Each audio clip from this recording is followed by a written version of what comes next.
You know that cold, sinking dread of a text sent to the wrong person. Now imagine that text says, "I miss you so much."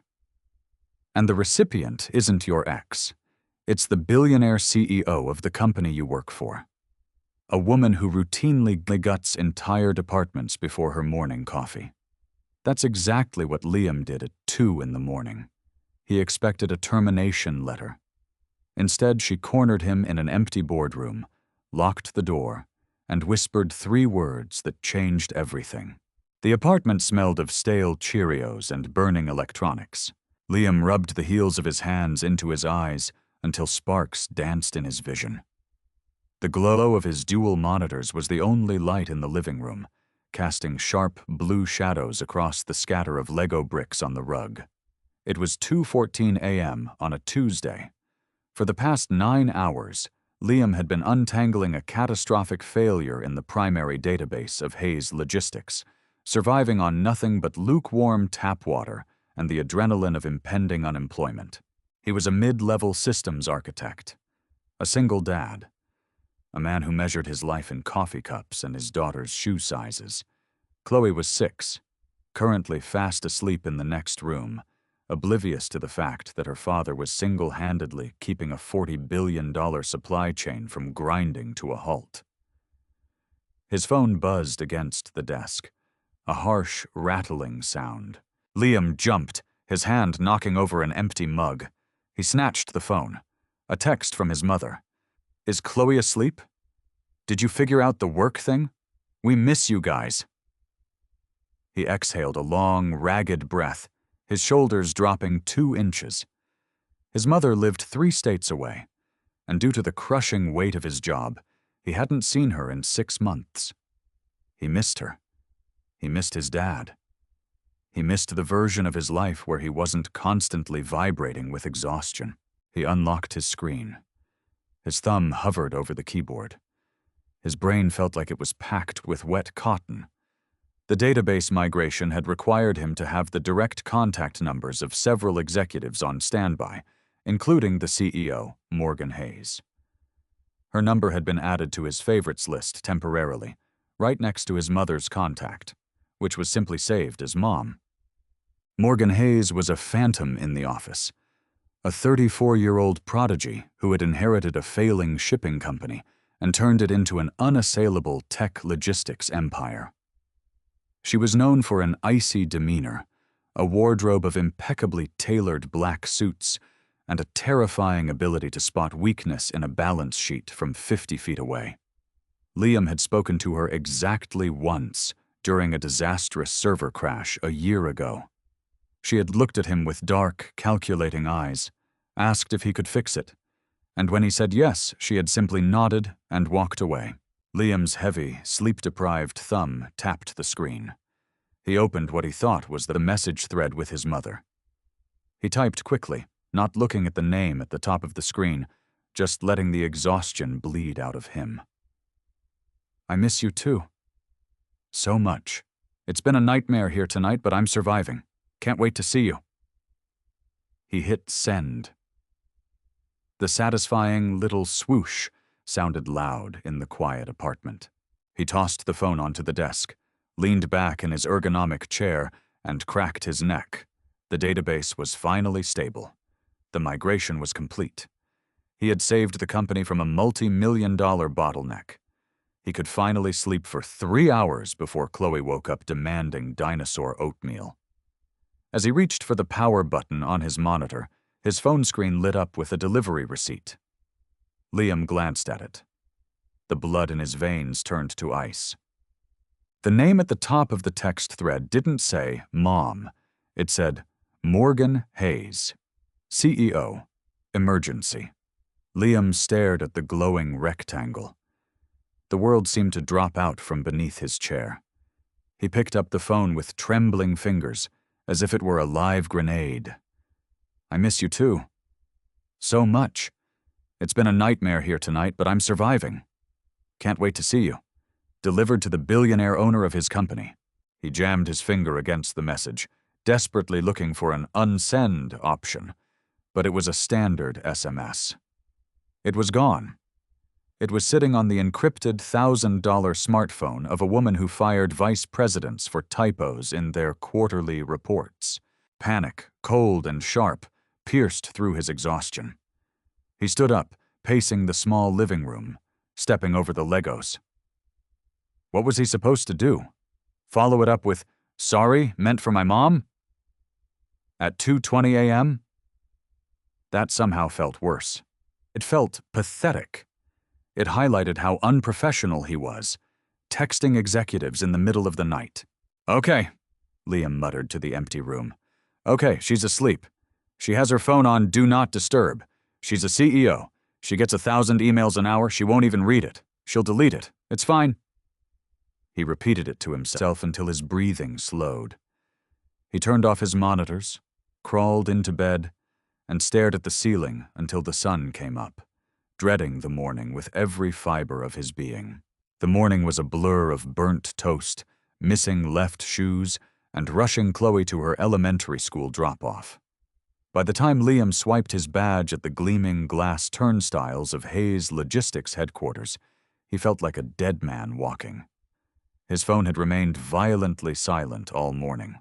No angry calls from HR, no curt emails demanding his immediate resignation. He took the elevator to the 40th floor. The IT department was a hive of nervous energy. The migration had been successful, which meant today was the debriefing. The executive team wanted a full report. "You look like hell," his manager, a nervous man named Greg, said as Liam sat at his desk. "Long night," Liam rasped. "Well, drink a gallon of coffee. Morgan is sitting in on the debrief." Liam felt his stomach drop into his shoes. "Morgan? She never comes to postmortems. She's coming to this one. The outage last night nearly cost us the Amazon contract. She wants to look the team in the eye." Greg patted Liam's shoulder. "You saved our asses, Liam. Just explain the patch, keep it technical, and don't make eye contact." At 10:04 a.m., Liam walked into Boardroom A. It was a vast expanse of polished mahogany, floor-to-ceiling windows overlooking the city skyline, and ergonomic leather chairs. The room was already filled with department heads, nervous engineers, and project managers. And at the head of the table sat Morgan Hayes. She was wearing a slate-gray suit, her dark hair pulled back into a severe, flawless knot. She was tapping a silver pen against a legal pad, her face completely unreadable. She didn't look up as Liam entered, but he felt a physical weight settle on his chest the moment he saw her. He took a seat near the back, hiding behind Greg. The meeting began. It was a blur of acronyms, timeline graphs, and defensive posturing from the network team. Morgan listened in absolute silence. When someone spoke too long, she simply raised her silver pen a fraction of an inch, and the speaker would immediately stammer to a halt. Finally, it was Eit's turn. Greg stumbled through the introduction and punted the ball to Liam. Liam stood up. His legs felt like lead. He pulled up his slides on the massive screen behind Morgan. The core issue was a redundant loop in the legacy codebase," Liam started, his voice sounding thin in the cavernous room. He forced himself to look at the center of the table, avoiding Morgan's end. "It cascaded into the primary servers around midnight. I managed to isolate the loop, rewrite the query structure, and implement a hotfix by 2:00 a.m. He spoke for 5 minutes, detailing the fix. It was clean, technical, and dry. When he finished, silence hung in the room. Morgan stopped tapping her pen. She slowly raised her head, and her dark, sharp eyes locked onto Liam. The air in the room seemed to thin out. 2 a.m., Morgan said. Her voice was surprisingly soft, yet it carried to every corner of the room. It wasn't a question. "Yes, ma'am?" Liam swallowed hard. Morgan held his gaze for 3 agonizing seconds. There was something in her eyes, a tiny, imperceptible shift that Liam couldn't read. It wasn't anger. It wasn't dismissal. "Acceptable," she said softly. She stood up, closing her legal pad. "The crisis is handled. We move forward. Meeting adjourned." The room exhaled a collective, silent sigh of relief. Chairs scraped against the carpet as executives practically ran for the doors. Liam packed up his laptop, his hands shaking slightly. He had survived. She hadn't seen it, or she didn't care. He was halfway to the door when her voice cut through the ambient noise. "Mr. Harding, stay behind, please." Liam froze. Greg shot him a look of profound pity before scurrying out the door, leaving Liam alone in the room with the CEO. The heavy glass doors clicked shut. The silence was absolute, save for the faint hum of the air conditioning. Morgan stood by the floor-to-ceiling window, looking out at the city. She didn't speak. Liam stood by his chair, clutching his laptop like a shield. "Ms. Hayes, if this is about the server downtime, I can assure you the new architecture is—" "I don't care about the servers, Liam," she said, her back still to him. She turned around. The harsh morning light caught the sharp angles of her face. She walked slowly down the length of the table until she was standing just a few feet away from him. Up close, he could see the faint shadows of exhaustion under her eyes, mirroring his own. She reached into the pocket of her suit jacket and pulled out her phone. She tapped the screen once and placed it face up on the polished mahogany table between them. Liam didn't need to look. He knew what was on the screen. "I can explain," Liam said quickly, his voice tight. "It was a mistake. I was exhausted. I was trying to text my mother. I hit your contact by accident because you were in my recents from the emergency protocol. It was completely unprofessional, and I apologize." Morgan looked at him. She didn't look angry. She looked curious. "You were trying to text your mother?" she repeated flatly. "Yes?" "At 2 in the morning?" "Yes. She lives in Ohio. I hadn't spoken to her in a while. I was tired. I wasn't thinking straight."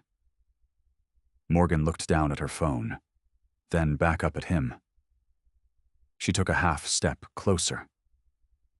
The scent of her perfume, something expensive, smelling of cedar and cold rain, drifted over him. She leaned in, dropping her voice so low it barely registered over the hum of the AC. "Say it again." Liam blinked, his brain misfiring. "Excuse me?" "You hurt me," Morgan whispered. Her eyes were intensely focused on his, stripping away the boardroom, the company, the hierarchy. "Say it again, out loud." I don't understand." "You said you missed me," she said, the words slipping out with a quiet, undeniable force. "Say it." Liam stared at her, completely unmoored. The cynical, terrifying CEO of Hayes Logistics was standing 2 feet away from him, demanding he repeat a mistaken text. He looked for a trap, a hidden camera, a test of his professionalism. But there was only a strange, fractured intensity in her gaze. "I miss you," Liam breathed out, the words feeling foreign and dangerous in his mouth. Morgan closed her eyes for a fraction of a second. A tiny, almost invisible shiver ran through her shoulders. When she opened her eyes, the CEO mask was back, perfectly in place. She picked up her phone and slipped it into her pocket. "Go back to your desk, Mr. Harding," she said, her voice crisp and commanding once more. "Take the rest of the day off. You've earned it." Liam didn't go home. He couldn't. His apartment was too quiet, too full of the echo of his own panic. Instead, he walked. He wandered through the crowded downtown streets, the mid-morning sun beating down on his shoulders, trying to process what had just happened in Boardroom A. Say it again. It wasn't a joke. Morgan Hayes didn't do jokes. It wasn't a power play either, or at least not a standard one. Power plays were loud. They were about making the other person feel small. What she had done felt entirely different. It felt like someone starving asking for a crumb of bread, but doing it with a gun to your head. He stopped at a small park, sitting on a concrete bench near a dry fountain. He pulled out his phone.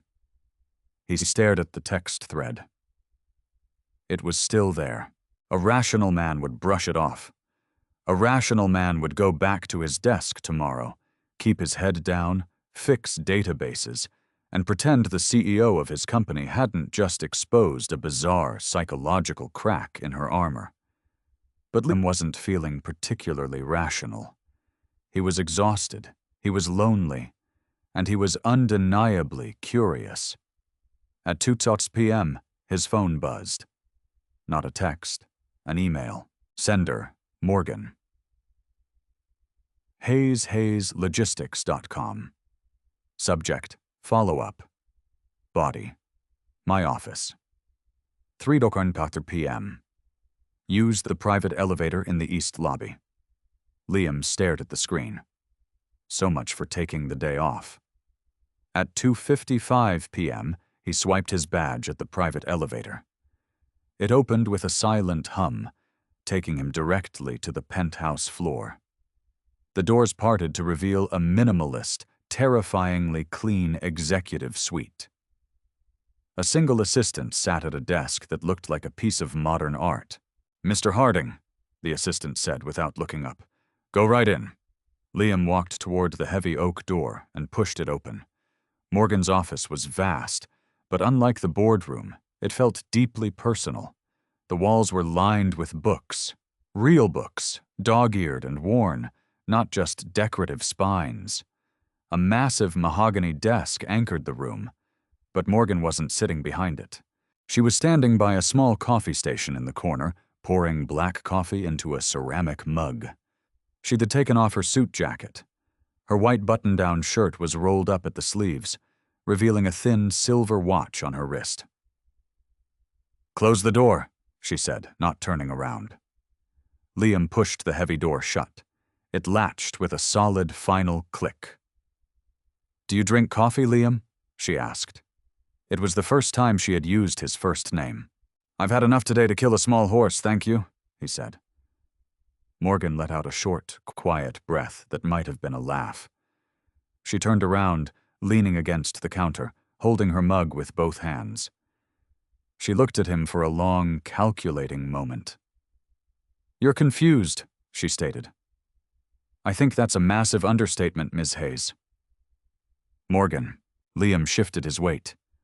"Morgan, I don't know what's happening here. I made a mistake. I apologized. You told me to take the day off, and now I'm here."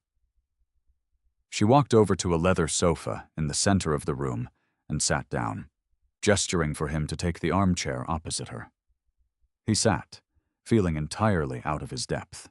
"I want to explain my behavior in the boardroom," Morgan said, her voice clinical, as if she were diagnosing a flaw in a supply chain. "I do not like leaving loose ends. I do not like erratic variables in my company. I am not an erratic variable. I'm just a tired dad who can't use his thumbs properly at 2 a.m.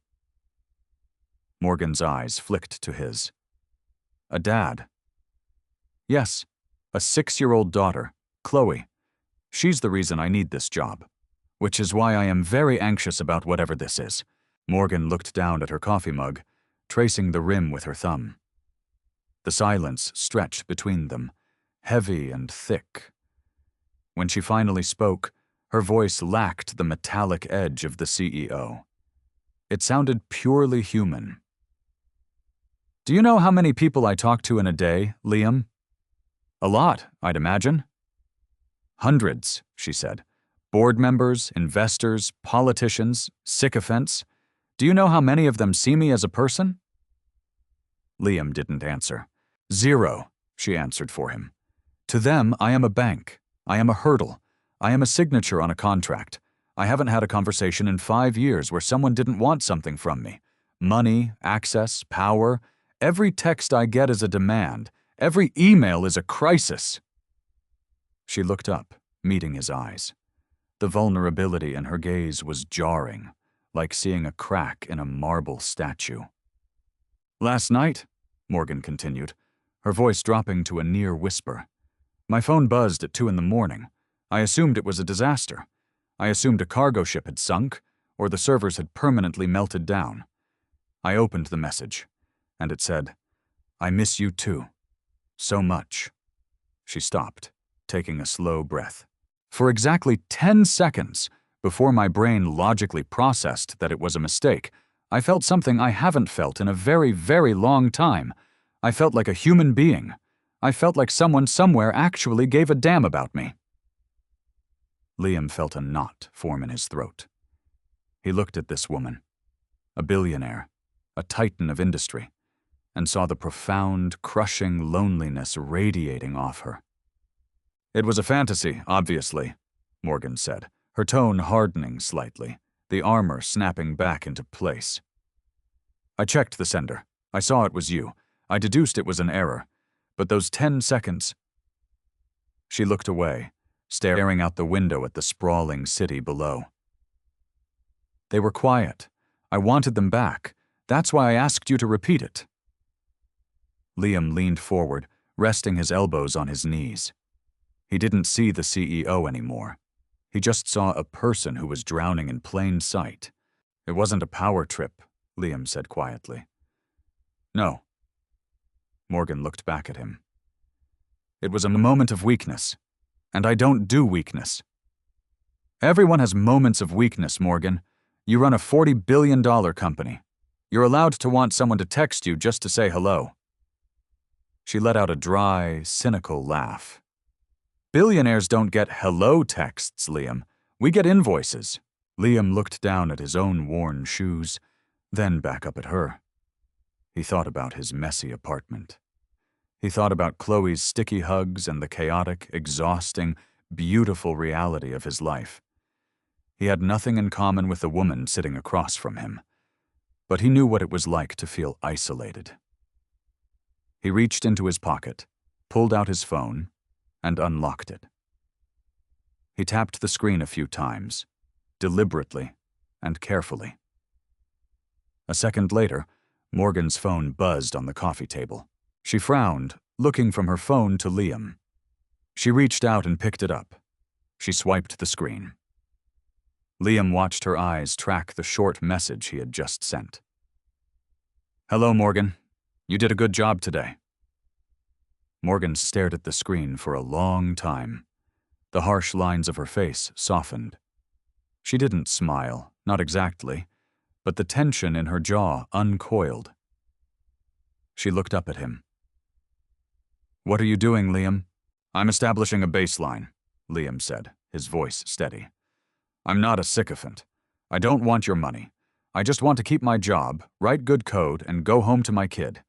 But if you need someone to text you at 2 in the morning who doesn't want to check, I'm usually awake." Morgan Hayes, the terror of the logistics industry, sat back on her leather sofa. She looked at the tired, grounded, entirely unimpressed man sitting across from her. "You're an interesting variable, Mr. Harding," she said quietly. "I try to be," Liam replied.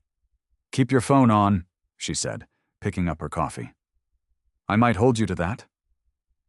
The transition back to reality was like stepping out of a soundproof vault onto a highway median. By Wednesday morning, the quiet intimacy of Morgan's office felt like a hallucination induced by sleep deprivation. Liam was back in the trenches of the IT department, buried under a mountain of support tickets and system diagnostics. The fluorescent lights buzzed. The coffee tasted like copper. And then there was Richard Croft. Croft was the vice president of operations. He was a man who wore suits that cost more than Liam's car and possessed the kind of aggressive, unearned confidence unique to failing upward. He was also the man indirectly responsible for the database crash. 6 months prior, Croft had vetoed a critical server infrastructure upgrade to artificially inflate his department's quarterly savings.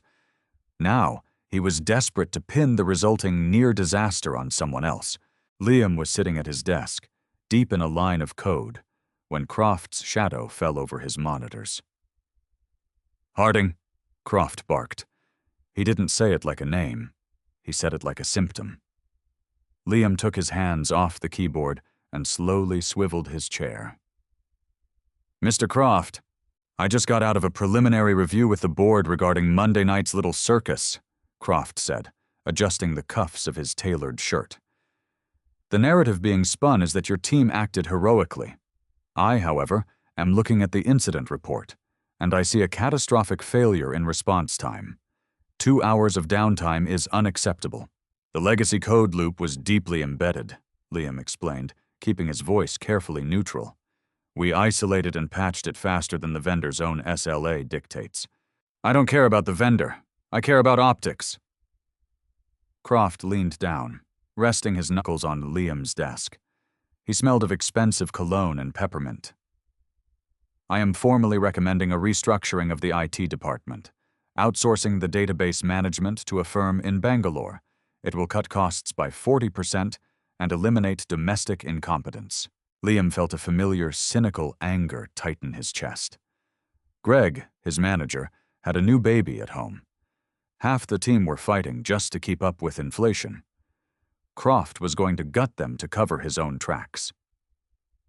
"You can't outsource the core architecture," Liam said, his tone hardening. "The security clearance alone. I can do whatever I want, Harding. I'm a vice president." Croft stood up, smoothing his tie. "You have until Friday to compile a full audit of your team's access logs from Monday night. If I find a single misstep, you won't just be outsourced. You'll be terminated for negligence." Croft turned and walked away, leaving a wake of anxious silence in the bullpen. Liam stared at his blank monitor. He thought about his daughter, Chloe. He thought about the rent due on the 1st of the month. The system was rigged. It always had been. Guys like Croft built their empires on the backs of guys like Liam. And when the foundation cracked, they simply pointed down. His phone buzzed in his pocket. Liam pulled it out. It wasn't a panicked text from Greg. "Morgan Hayes. Board meeting. 5 hours. The CFO is using the word synergy repeatedly. I am considering throwing a chair through the window." Liam stared at the screen.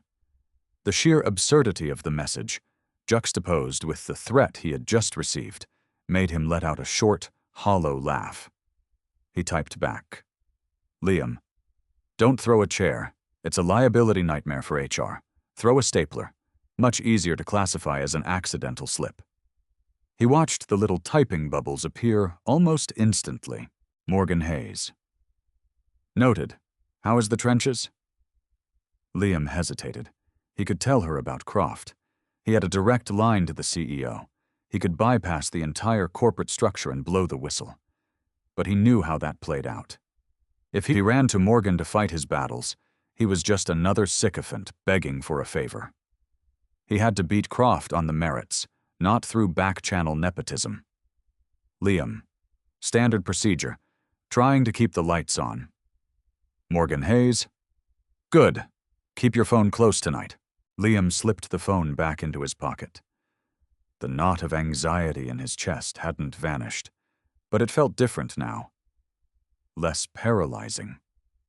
He looked back at his monitor, pulled up the master access logs for the server upgrade requests over the past year, and began to dig. If Croft wanted an audit, Liam was going to give him one. Friday night arrived with the heavy, humid weight of an impending storm. Liam's apartment was chaotic. Chloe had a fever. Nothing serious, just enough to make her clingy and exhausted. She was currently asleep on Liam's chest on the worn living room sofa, her small hand gripping the fabric of his t-shirt. The television was playing a documentary about deep-sea marine life on low volume. Liam was typing one-handed on his laptop, balancing it precariously on the armrest. He had spent the last 48 hours compiling a bulletproof data trail. The logs didn't lie. They clearly showed Croft digitally signing off on the cancellation of the server fail-safes.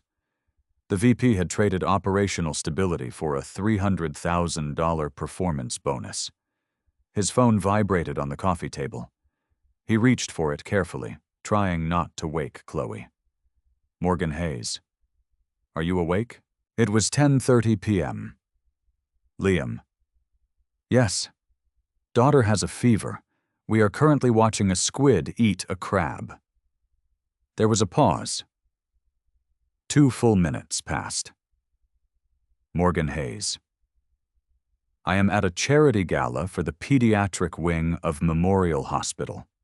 I am wearing a dress that costs more than a sedan, and I am currently hiding in a utility closet near the kitchens.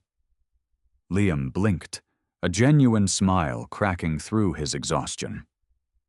Liam. Why are you hiding in a closet? Morgan Hayes. Because a state senator cornered me by the ice sculpture to ask for a campaign donation. If I stay out there, I will tell him exactly what I think of his tax policies, and our PR department will have a collective stroke. I need an anchor. Talk to me. Liam adjusted his position, feeling Chloe's steady, warm breathing against his collarbone. He thought about Morgan, isolated in a utility closet surrounded by wealth and power, desperate for a normal conversation. Liam. Okay. Anchor established. Tell me about the closet. What do you see? Morgan Hayes. Mop. Industrial bleach. A stack of folding chairs. It smells like lemon pine and despair. Liam. Sounds luxurious. We have stale Cheerios and children's Tylenol. And the squid. Morgan Hayes. Who won? The squid or the crab? Liam. Squid. It wasn't even close. Absolute massacre. Morgan Hayes. Nature is ruthlessly efficient. Liam. Corporate America is ruthlessly efficient. Nature is just hungry. There's a difference. The typing bubbles hovered on the screen for a long time. When her message finally came through, it shifted the entire tone of the conversation. Morgan Hayes. Send me your address. Liam's heart kicked against his ribs. He stared at the text. Liam. Morgan. It's late. My kid is sick. My apartment is a disaster. It's not a place for a CEO. Morgan Hayes. I don't want a CEO's place. I want your place. Send the address, Liam. Please. The word please from Morgan Hayes felt like a physical weight. He typed out the address of his modest apartment complex in the suburbs and hit send. 40 minutes later, a sleek, black town car pulled into the cracked asphalt parking lot of Liam's building. He watched from his second-story window. The rain had started, coming down in thick, heavy sheets. The back door opened. Morgan stepped out. She wasn't wearing a coat. She was wearing a floor-length, backless gown of midnight blue silk that clung to her like liquid glass. She looked completely alien, standing next to a row of rusted sedans and overflowing dumpsters. Liam buzzed her up. He opened his front door, holding a sleeping Chloe against his shoulder. Morgan stood in the hallway. Her hair was damp from the rain, and the hem of her ridiculous dress was soaked. She looked at Liam, then down at the little girl sleeping against him. The sharp, terrifying edges of the CEO vanished entirely. She looked devastatingly tired and undeniably beautiful. I'm sorry, she whispered, her voice barely audible over the sound of the rain hitting the roof. I shouldn't have come. Come inside, Morgan, Liam said softly, stepping back to let her in. She walked into the small apartment, moving awkwardly in the heavy silk. She looked at the Lego bricks, the mismatched furniture, the stack of mail on the counter. She didn't look at it with judgment. She looked at it with a kind of desperate hunger. Do you want a towel? Liam asked. No. She wrapped her arms around herself. She's so small. She's a tank when she's awake, Liam whispered, gently swaying to keep Chloe asleep. You left a billionaire's gala to stand in my living room. I told you, Morgan said, her dark eyes locking onto his. I needed something real. Everything in my life is a transaction. This... She gestured vaguely to the apartment, to him. This isn't. She took a step closer. The scent of rain and cedar filled the space between them. For a second, Liam thought she was going to lean in and kiss him. The tension was thick enough to choke on. But she didn't. Instead, she reached out a trembling hand and gently, almost reverently, touched the top of Chloe's head, smoothing her hair. "You're a good man, Liam," she whispered. "I'm just a guy trying to survive the week," he replied. Morgan pulled her hand back. The mask slipped back into place, though the edges were softer now. "I should go. I just needed to see it, to make sure you weren't just a voice in my phone." "I'm real," Liam said. "I know." She turned towards the door. "I'll see you on Monday. We have an operational review board." "I know," Liam said, his voice tightening slightly as he remembered Croft. Morgan paused, her hand on the doorknob. She looked back over her shoulder, her eyes narrowing slightly. "You sound tense. Is there a problem with the review?" Liam looked at the woman who controlled the fate of 40,000 employees. He thought about the audit on his laptop. He shook his head. "No problem," Liam said. "I'm looking forward to it." Monday morning at 9:00 a.m., Boardroom A was a theater of execution. Richard Croft sat at the center of the long mahogany table, flanked by HR representatives and legal counsel. He looked predatory, his files neatly stacked in front of him. Liam sat on the opposite side, alone. Greg had been barred from the meeting, a clear signal that management was looking to isolate and eliminate. At 9:02 a.m., the heavy glass doors opened. Morgan Hayes walked in. The temperature in the room seemed to drop 10 degrees. Croft immediately stood up, looking flustered. "Ms. Hayes, we didn't expect you. This is just a mid-level departmental review regarding the outage." "I am aware of what it is, Richard," Morgan said, her voice like cracking ice. She didn't look at Liam as she walked to the head of the table and sat down. "Proceed." Croft cleared his throat, projecting his voice to the room. "Thank you. We are here to address the catastrophic failure of the primary database on Tuesday night. After a thorough review, it is my professional assessment that the IT architecture team, specifically Mr. Harding, demonstrated a gross negligence in system maintenance. I am recommending immediate termination for cause and a complete restructuring of the department." He slid a bound folder across the table toward Liam. "These are the failure logs. The loop should have been caught months ago." Liam didn't touch the folder. He looked at Croft, feeling a cold, calm certainty wash over him. "You're right, Mr. Croft," Liam said, his voice steady. "The loop should have been caught. In fact, it was." Croft frowned. "Excuse me?" Liam opened his laptop. He tapped a few keys, throwing a document onto the massive screen behind Morgan. "This is an internal memo from 7 months ago," Liam said, pointing to the screen. "Drafted by my manager, Greg, and sent directly to your office. It details the exact vulnerability in the legacy code that caused Tuesday's crash. It requested a $40,000 budget approval to implement the necessary fail-safes." Croft's face tightened. "I receive thousands of memos, Harding. I cannot be expected to babysit your department." "You didn't ignore it," Liam countered. He pressed another key. A new document appeared. "This is the digital access log from your terminal. 2 days after the memo was sent, you accessed the file, attached a denial of budget approval, and permanently archived the request." A heavy, suffocating silence fell over the boardroom. The HR reps shifted uncomfortably in their chairs. Liam wasn't finished. He brought up a third slide. "This is a ledger of the operations department's Q3 budget. By denying the $40,000 upgrade, you pushed your departmental savings just over the threshold required to trigger your executive performance bonus, a bonus of $300,000. This is fabricated garbage!" Croft slammed his hand on the table, his face flushing dark red. He pointed a trembling finger at Liam. You hacked my terminal. This is a federal offense. You're trying to cover your own incompetence with manufactured data.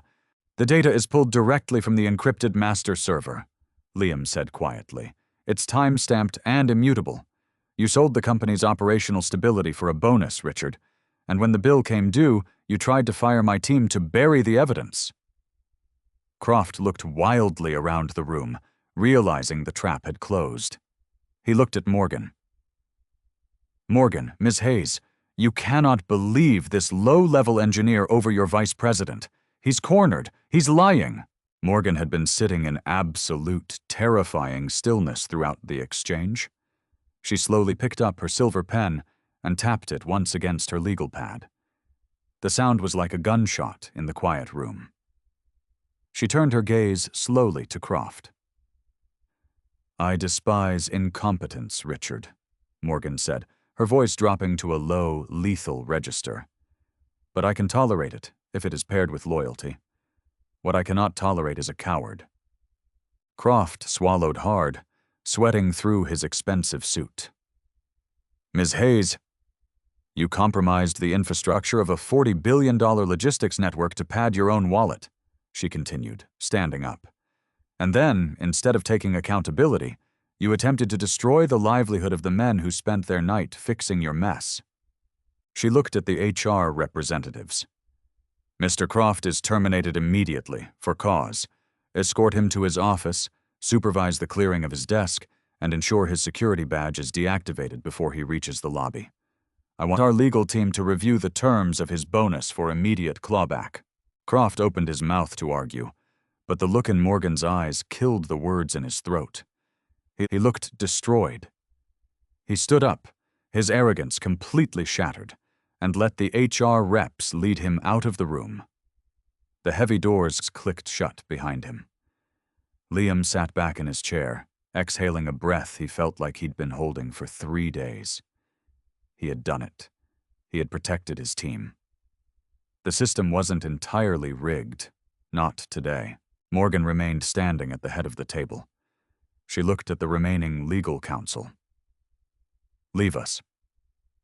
Within 10 seconds, the boardroom was empty, save for Liam and Morgan. The harsh, executive executioner vanished. Morgan leaned her hands on the mahogany table and looked down the length of it at Liam. There was a profound, quiet respect in her eyes. You didn't ask for my help, she said. It was my fight, Liam replied, closing his laptop. I had the data. I just needed a room full of people who couldn't ignore it. You took down a vice president. I defended my team. Croft took himself down. Morgan pushed off the table and began to walk slowly toward him. The sharp clicking of her heels on the carpet was the only sound in the room. She stopped next to his chair, looking down at him. You are incredibly dangerous, Liam Harding, she murmured. I'm an IT architect. You are a man who doesn't care about my money, who isn't intimidated by my title, and who just systematically dismantled an executive without breaking a sweat. She tilted her head, a faint, almost dangerous smile playing on her lips. I don't know what to do with you. Liam looked up at her. The exhaustion was still there, but beneath it, a quiet, undeniable electricity hummed between them. You could start, Liam said softly, by letting me buy you a cup of coffee. A real one, not from the machine in your office. Morgan stared at him for a long moment. Then, the billionaire CEO of Hayes Logistics did something nobody in that building had ever seen her do. She smiled. Okay, Morgan said, but I'm driving. She drove a matte gray Porsche Panamera that purred like a sleeping predator. Liam sat in the passenger seat, feeling the ridiculous contrast between the hand-stitched leather beneath him and his faded denim jeans. Morgan navigated the midday city traffic with the same ruthless efficiency she used in boardrooms. She didn't use the horn. She simply found gaps and took them, assuming other drivers would yield to the sheer cost of her front bumper. Where are we going? She asked, her eyes fixed on a delivery truck she was currently outmaneuvering. "Take the next right. Head toward the warehouse district," Liam said. "If I'm picking the coffee, we're not going anywhere with valet parking." 10 minutes later, Morgan pulled the Porsche to a stop in front of a brick building that looked like it had survived a bombing run. The sign above the door read, "Al's Roastery" in neon tubing, though the A and the S were burned out. Morgan cut the engine. She looked at the grimy storefront, then at Liam. "Are you trying to poison me to seize control of the company?" "The aesthetic is terrible," Liam admitted, unbuckling his seatbelt. "But Al buys his beans direct from a co-op in Colombia, and he roasts them in a cast-iron drum from 1952. It's the best coffee in the state. Trust me." They walked inside. The air was thick with the smell of scorched sugar and dark roast. The floor was scuffed concrete. A few college students typing furiously on laptops occupied the mismatched tables. No one looked up when a billionaire walked in. In here, she was just a woman in a sharp suit. Liam ordered 2 black coffees. He paid with a crumpled $10 bill before Morgan could even reach for her bag. They took their mugs to a small table in the back corner, wedged between a structural pillar and a rattling radiator. Morgan wrapped both hands around the chipped ceramic mug. She took a tentative sip.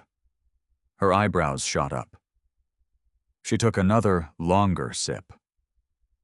"I told you," Liam said, leaning back in his creaking wooden chair. "It's acceptable," she said, which Liam already knew was the highest praise she offered. They sat in silence for a few minutes. It wasn't the heavy, loaded silence of the boardroom. It was the quiet of 2 people who were profoundly tired, finally sitting still. "So," Morgan said, setting her mug down. "Richard Croft." "I don't want to talk about Croft," Liam said flatly.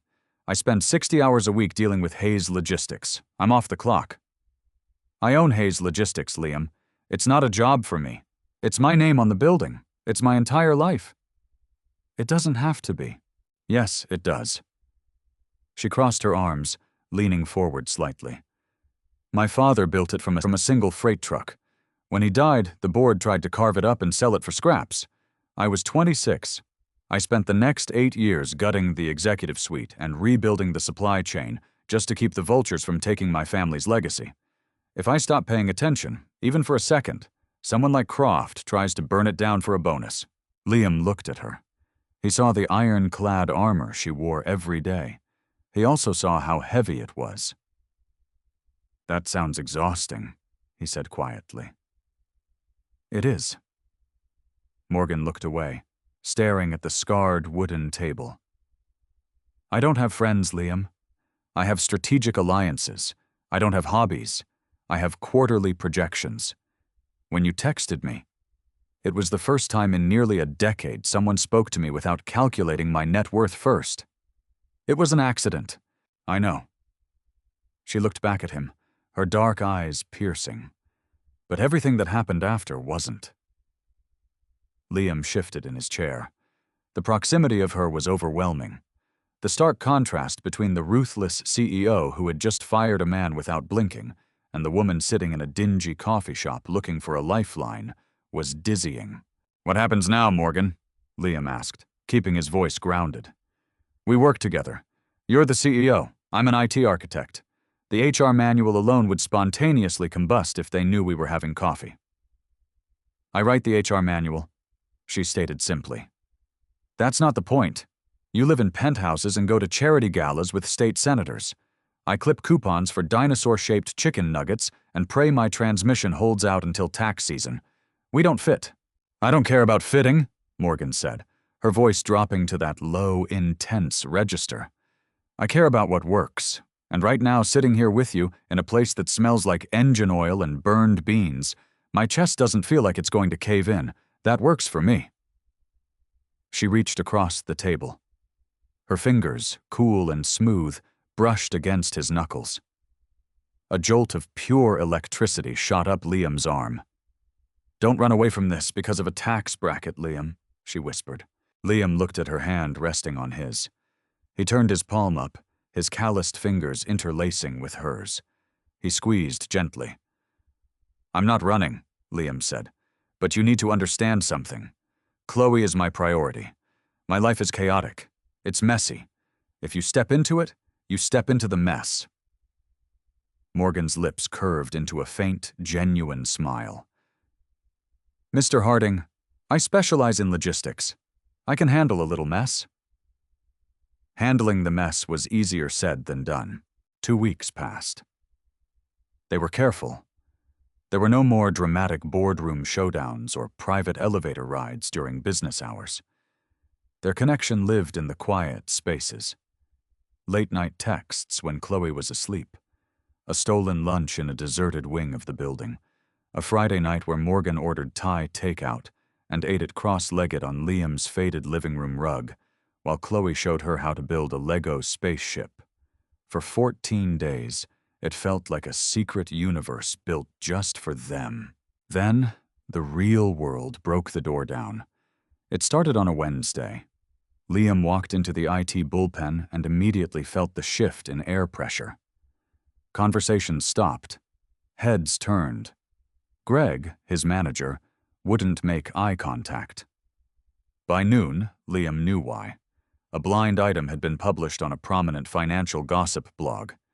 It didn't use names, but it didn't have to. Which logistics queen of ice has been thawing out with a mid-level basement dweller from her own tech department? Sources say the recent dramatic firing of a VP was orchestrated to protect her new blue-collar boy toy. Corporate governance, anyone? Liam stared at his monitor, his stomach twisting into a cold, hard knot. Boy toy. Orchestrated. They had taken the one clean, victorious moment of his career, stopping Croft, and turned it into a dirty, nepotistic favor. His phone buzzed. Morgan. My office. Now. He didn't use the private elevator this time. He took the main one. Let them look. When he reached the executive floor, the tension was palpable. The assistant waved him through immediately. Morgan's office wasn't empty. Sitting on the leather sofa was Arthur Vance, the chairman of the board.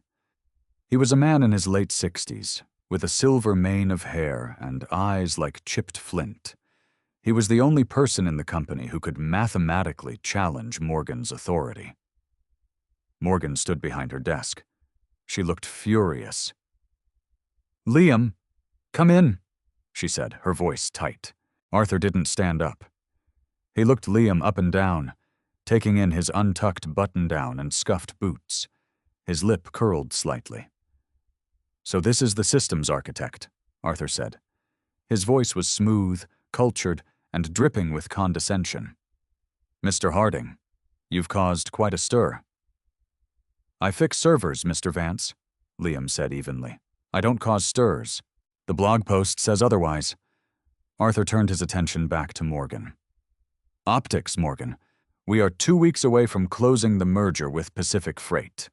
We cannot have the CEO embroiled in a messy HR scandal with a subordinate. The board is nervous. They're asking questions about Croft's termination." "Croft was terminated for attempting to defraud the company," Morgan snapped. "The data proved it." "The data provided by the man you are currently sleeping with," Arthur countered smoothly. Liam felt a surge of hot, violent anger. He took a step forward. "Watch how you speak to her." Arthur laughed, a dry, rattling sound. "Gallant, but irrelevant. Morgan, you are brilliant, but you are slipping. You are letting personal indulgences threaten a multi-billion-dollar deal. I am formally requesting that Mr. Harding be transferred to the regional office in Denver until the merger is complete. It removes the conflict of interest and cleans up the narrative." Morgan's hands gripped the edge of her desk. Her knuckles were white. "You can't mandate a transfer, Arthur. You're the chairman, not the CEO." "I can call a vote of no confidence," Arthur replied calmly. "And right now, with this scandal, I would win it. Denver Morgan, or he's fired. Pick one."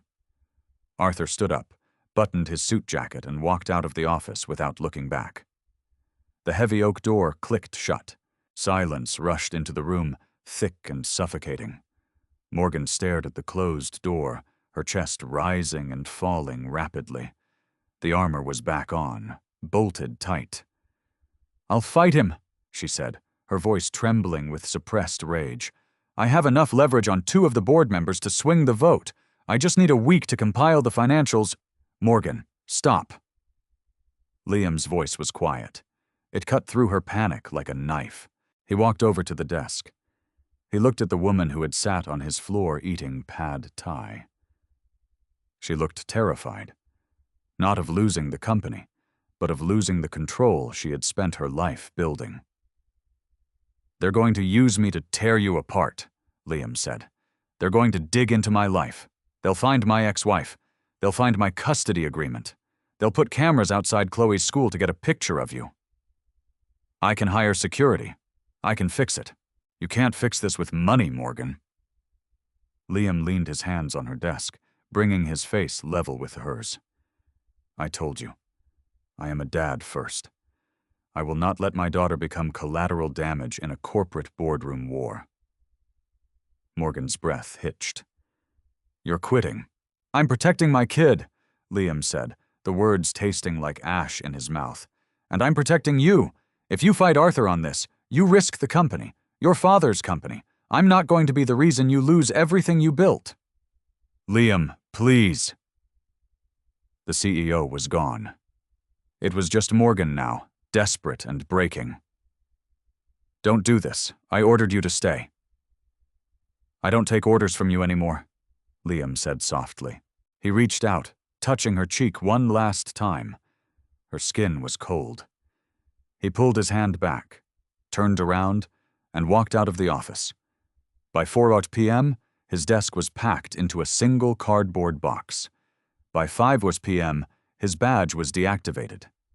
He was unemployed, entirely cut off from the fortress of Hayes Logistics, and walking back into the real world alone.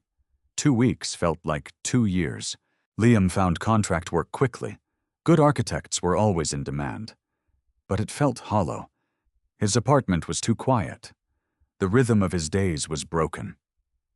Every time his phone buzzed, a spike of adrenaline hit his chest, only to fade into dull disappointment when it wasn't her. He hadn't texted her. She hadn't texted him. They had drawn a hard, bloody line, and neither was willing to cross it. It was a Saturday afternoon. The autumn air was crisp and biting. Liam was at the local neighborhood's park, pushing Chloe on the swings. The leaves on the oak trees were turning a violent, brilliant red. "Higher, Daddy!" Chloe shrieked, kicking her small sneakers toward the sky. "You're already in orbit, kiddo." Liam laughed, giving her back a gentle push. He stepped back, shoving his hands into his jacket pockets. He watched his daughter, trying to focus on the simple, perfect reality of her joy. It was enough. It had to be enough. Her form is terrible. She's not utilizing the momentum of her downswing. Liam froze. The voice came from behind him, crisp, clinical, and completely out of place in a suburban playground. He turned around slowly. Morgan was standing near the edge of the wood chips. She wasn't wearing a suit. She was wearing dark denim jeans, a heavy wool sweater, and a leather jacket. Her hair was down, blowing slightly in the autumn wind. She looked breathtaking. Liam's heart hammered against his ribs. He took a step toward her, then stopped. "What are you doing here, Morgan?" "I'm conducting a site visit," she said, her face unreadable. "Assessing the structural integrity of this playground equipment." Morgan, she dropped the act. She took a deep breath, stepping onto the wood chips, walking until she was only 2 feet away from him. "The merger closed yesterday," she said quietly. "Congratulations. Arthur must be thrilled." "Arthur is no longer with the company," Morgan stated. Liam blinked. "What? When you left, they thought they had won. They thought I was pacified." A dangerous, familiar light sparked in Morgan's eyes. They forgot who they were dealing with. I spent the last 2 weeks quietly auditing the board's expense accounts. Arthur has been funneling company funds into a private shell corporation in the Caymans for 4 years. I dropped the file on the SEC's desk yesterday morning. He resigned by noon to avoid immediate prosecution. Liam stared at her, completely stunned. You burned the chairman of the board. He threatened my company, and he threatened my... She stopped. She looked at Liam, the fierce armor melting away, leaving only raw, terrifying vulnerability. He threatened you. Morgan, you didn't have to do that. Yes, I did, she said fiercely. I spent my whole life building walls to keep people out because I thought that was how you survive. But survival isn't living, Liam. Sitting in that penthouse office, looking at the city, knowing you were gone, it was a tomb. She took the final step, closing the distance between them. She looked up at him, her dark eyes wide and pleading. I fired the PR firm, she whispered. I rewrote the HR bylaws. There is no conflict of interest because you don't work for me anymore. You're just a man, and I'm just a woman. The mess is gone, Liam, or at least the corporate mess is. I am entirely willing to deal with the Legos. Liam looked at her. He thought of the sheer, terrifying force of will it took for a woman like Morgan Hayes to tear down her own empire just to make room for him. You're crazy, Liam breathed. I'm efficient, Morgan corrected, a small, shaky smile touching her lips. Over on the swings, Chloe dragged her feet in the wood chips, slowing herself down. She looked over and saw Morgan. Her face lit up. Morgan! Chloe yelled, unceremoniously tumbling out of the swing and sprinting toward them. Morgan knelt in the wood chips, designer jeans be damned, and caught the 6-year-old as she barreled into her. She wrapped her arms tightly around Chloe, burying her face in the little girl's hair for a second. Liam watched them, feeling a massive, crushing weight lift off his chest. The two completely different halves of his fractured universe had just collided, and instead of destroying each other, they fit perfectly. Morgan stood up, holding Chloe's hand. She looked at Liam. The fear was gone from her eyes. It's cold out here, Morgan said softly. Are you going to invite me in? Liam smiled, a real deep smile that reached all the way to his eyes. He stepped forward, reaching out to tuck a stray lock of hair behind Morgan's ear. On one condition, Liam whispered, his voice dropping low for her ears only. Morgan's breath hitched. What? Liam leaned in, his lips hovering just an inch from hers. He looked into the eyes of the billionaire CEO who had burned down a boardroom for him. Say it again, Liam murmured. Morgan's eyes fluttered shut. She leaned into him, closing the final inch. I miss you, she whispered against his lips. So much. What happens when a 2 a.m. mistake becomes the most important text of your life? Liam and Morgan proved that sometimes the biggest risks aren't taken in the boardroom, but in the heart. True power isn't about control. It's about having the courage to tear down your own walls for the right person. If you loved watching this icy CEO melt for a grounded single dad, smash that like button. Share this video with a hopeless romantic, and make sure to subscribe to the channel for more deeply human, unforgettable stories. Drop a comment below. Would you have sent that text?